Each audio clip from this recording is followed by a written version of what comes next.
Everyone, কেমন আছো তোমরা সবাই? তো আজকে আমরা চলে গেছিলাম কলকাতার বাবুঘাটের গঙ্গা আরতি দেখতে।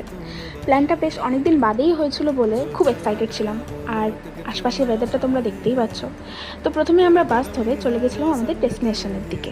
এবার ডেস্টিনেশনে পৌঁছে এই দেখো, এই রেল লাইনটা ক্রস করেই হচ্ছে বাবুঘাটে যেখানে আরতি হয় সেই জায়গাটা। কিন্তু ওখানে উপচে পড়া ভিড় দেখে আমরা চলে গেছিলাম টিকিট কাউন্টারে, যাতে করে আমরা গঙ্গাকে ক্রস করতে পারি। তারপর গঙ্গাকে ক্রস করার জন্য টিকিট কাউন্টারের দিকে যাওয়ার পথে দেখো এত সুন্দর একটা ব্রিজ পড়ে, আর ওয়েদারটার জন্য যেন আরও সুন্দর লাগছে।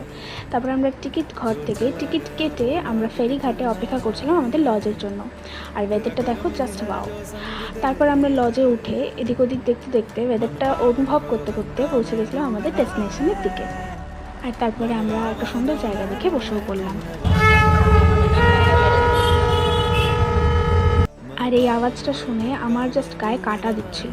তারপর একের পর এক শুরু হলো গঙ্গা আরতির প্রক্রিয়া। জাস্ট এমন একটা ডিভাইন অনুভব হচ্ছিল কি তোমাদের কি বলবো। আর তোমরা এখানে দেখো যে কত লোকের ভিড় এখানে। আর এই দেখে আমাদের গঙ্গা মায়ের মূর্তি। আরতি দেখে গঙ্গা দর্শন করে মন শান্ত করে আমরা আমাদের বাড়ির দিকে ফিরছিলাম। তো তোমরা জানিও তোমাদের ভিডিওটা কেমন লেগেছে, আর সাবস্ক্রাইব করতে ভুলো না কিন্তু।